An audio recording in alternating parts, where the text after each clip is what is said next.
कंपनीच्या ठिकाणी असुविधा असल्यानं तिने नोकरी सोडण्याचा निर्णय घेतला होता। मैत्रिणीला दुसरीकडे नोकरी असेल तर सांग असं 2 दिवसांपूर्वीच सांगितलं आणि त्याआधीच नियतीनं घात केला। डोंबिवलीत MIDCत झालेल्या दुर्घटनेत रोहिणी कदम वय 25 या तरुणीचा दुर्दैवी मृत्यू झाला। रोहिणी हिच्या मृत्यूनं परिसरात एकच हळहळ व्यक्त केली जाते।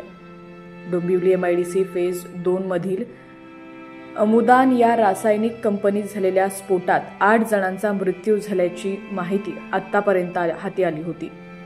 अग्निशमन दलास आगीवर नियंत्रण मिळवण्यात यश आलं असून सध्या कूलिंगचं काम सुरू आहे। NDRF पथकाकडून सर्च ऑपरेशन सुरू आहे।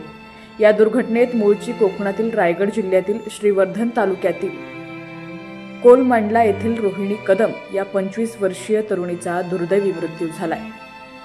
त्यामुळे कदम कुटुंबियांवर मोठा दुःखाचा डोंगर कोसळलाय। रोहिणी हिनं पदवीपर्यंतचं शिक्षण पूर्ण केलं होतं। त्यानंतर ती या कंपनीत जॉब करत होती, परंतु येथील असुविधेमुळे ती कंटाळली होती। मैत्रिणीला तिने या कंपनीत एक दिवस स्फोट होईल बघ असं भाकीत देखील केलं होतं। नोकरीला कंटाळलेल्या रोहिणीनं मैत्रिणीला दुसरा जॉब पाहण्यासाठी सांगितलं होतं, मात्र त्याआधीच गुरुवारी झालेल्या दुर्घटनेत रोहिणीचा हकनाक बळी गेलाय। त्या दिवशी रोहिणीच्या आईवडिलांच्या लग्नाचा वाढदिवस होता, त्यासाठी ती नक्कीच आधी आनंदात होती, मात्र या दुर्घटनेनं तिला जीव गमवावा लागला।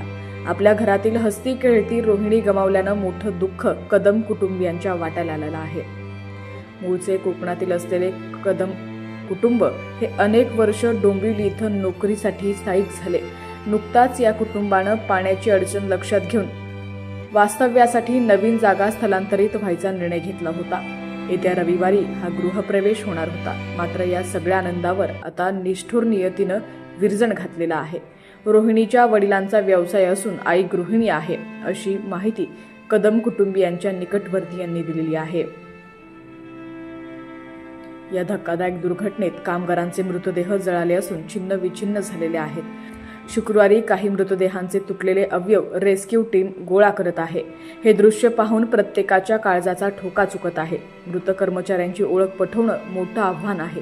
रोहिणीचा मृतदेह हा केवळ दाताला लावण्यात आलेल्या तारेमुळे ओळखता आला। दररोजचे अपडेट्स पाहण्यासाठी HPN मराठी न्यूज चॅनलला सबस्क्राईब करा आणि बेल आयकॉनवर क्लिक करून नोटिफिकेशन्स मिळवा, जेणेकरून आमचे अपडेट्स लवकरात लवकर तुमच्यापर्यंत पोहोचतील।